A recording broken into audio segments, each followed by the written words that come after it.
गरीब पिता की कहानी।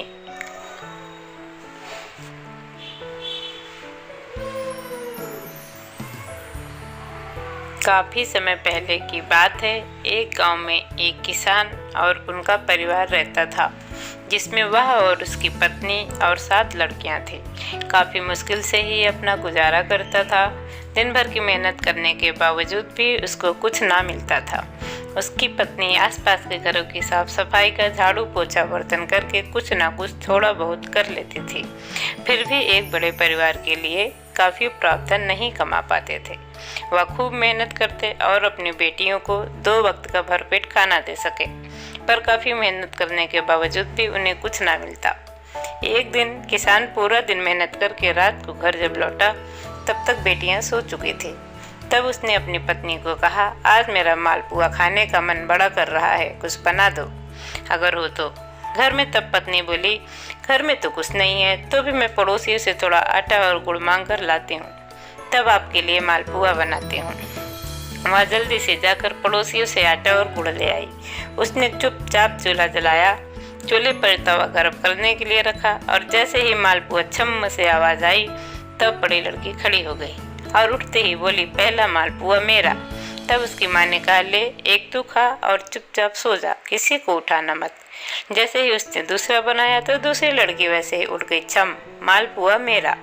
तब मैंने दूसरी, तीसरी, चौथी, 5वीं, 6ठी, 7वीं सभी को एक एक करके दे दिया, और आखिरी में कुछ भी ना बचा। बेचारा पिता ऐसे ही मुंह देखता रहा, कुछ ना कह सका, और उन्हें भूखा पेट ही सोना पड़ा। दूसरे दिन बड़े सवेरे पति पत्नी उठ गए। तब लड़कियां सोई थी। दोनों आपस में बातें करते हैं, ऐसे तो हम कुछ भी नहीं कर पाएंगे, क्या करें। तब पत्नी ने कहा कि ऐसा करो, इन्हें जंगल में छोड़ आइए, जैसे ही हमारी स्थिति बदलेगी तभी इन्हें लेकर आ जाइएगा। तब पति ने कहा, ठीक है। उन्होंने अपने दिल पर पत्थर रखा और कहा, ठीक है, ऐसा करते हैं। ऐसे तो हम मर ही जाएंगे और कुछ ना कर पाएंगे। तब पिता किसी से बैलगाड़ी मांगकर लेकर आए और अपने लड़कियों से कहा, चलो आज मैं तुम्हें घुमाकर लेकर आता हूँ। सब लड़कियां खुशी से झूम उठी। बैलगाड़ी में सभी के सभी सवार होकर बैठ गई। पिताजी ने बैलगाड़ी हाँकना शुरू करा। तब सबसे छोटी लड़की पास आकर बैठ गई और कहने लगी, क्या हम कहीं घूमने जा रहे हैं? तब पापा ने कहा, आज हम जंगल में घूमने जाएंगे, कुछ लड़कियां फल फ्रूट सब वहाँ से लेकर आएंगे। ठीक है। तब वह सबसे छोटी लड़की खुश हो गई। बैलगाड़ी जंगल की तरफ जाने लगी। चलते चलते थोड़ी ही देर में जंगल आ गया।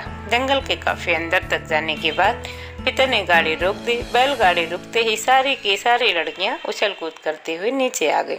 चारों तरफ घूमने फिरने लग गई।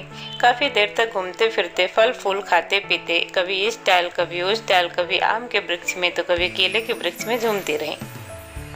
छोटी लड़की भी काफी उछल कूद करती रही। फिर अपने पापा के पास आकर बैठ गई। उसे अपने पापा का अंगूठा चूसने की आदत थी, तो अपने पापा का हाथ मुंह में लेकर अंगूठा चूसते चूसते उनकी गोदी में ही सो गई। तब पर है यहाँ वहाँ देखा, साहब सभी बड़ी लड़कियां कहीं कहीं घूम रही थी। तब उन्होंने सबसे छोटी बेटी को वहीं जमीन पर लेटाया। अब क्या करूं, मैं वह सोचने लगी। तब उन्होंने अपना अंगूठा ही पूरा काट डाला और बैलगाड़ी लेकर चले गए। जाते हुए उनकी आंखों में से आंसू निकल रहे थे। उन्होंने अपने दिल पर पत्थर रख लिया। क्या कर सकते थे गरीबी की हालत में। जब शाम होने को आई, तब सारी लड़कियां इकट्ठी हो गई और अपने पिताजी को ढूंढने लगे। तब छोटी लड़की की आंख खुल गई और उठते ही वह भी रोने लगी कि पापा उन्हें छोड़कर चले गए। तब सभी लड़कियां मिलकर आपस में बातचीत करने लगी कि पापा हमें शायद जंगल में छोड़ने के लिए ही आए होंगे, अब क्या कर सकते हैं, चलो इसी जंगलों में रहें। तब बड़ी लड़की भूख के मारे आम और अमरूद के वृक्षों पर चढ़ गई। आम और अमरूद खाने लगी। सबसे छोटी लड़की पेड़ों पर नहीं चढ़ सकते थे। तब वो बहनों से कहती कि बहन मुझे भी अमरूद और आम दे दो खाने के लिए। तब उनकी बहनें कहती, जो नीचे पड़े हैं वही खा ले तू, हम तुम्हें नहीं देंगे। तब बेचारी को नीचे पड़े ही आम और अमरूद साफ करने खाने पड़ते। कुछ दिन ऐसे ही यहाँ वहाँ गुजर गए। बड़ी लड़कियाँ तो पेड़ पर बंदर की तरह चढ़कर सो जाया करती थी, और वह बेचारी कहीं भी दुबक कर सो जाती। उसका ख्याल कोई नहीं रखता था, उसे कोई पसंद ही नहीं करता था। एक दिन सबसे छोटी लड़की लघु शंकर के लिए एक पेड़ के नीचे बैठी। तब उसने देखा कि चींटियां लाइन लगाकर कहीं जा रही हैं। उसने सोचा कि चींटियां यहाँ कैसे हो सकती हैं, वह तो आबादी में कहीं रहती हैं, यहाँ होना उनका असंभव है। तब उनका पीछा करती हुई बड़ी दूर निकल गई। उसने देखा कि चींटियां एक बहुत ही बड़े विशाल पेड़ के नीचे छोटे से छेद में चली जा रही हैं। तब उसने डंडा लेकर वहां से खोदना स्टार्ट किया।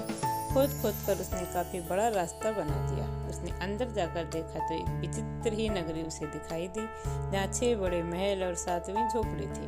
उसने बारी बारी एक एक करके सभी बड़े बड़े महलों में अंदर जा जाकर देखा कि क्या क्या है। तब उसने देखा कि 6 महलों में अनाज घी के बहुत ही सारे डिब्बे, हीरे मोती जवाहरात सब कुछ भरा पड़ा था।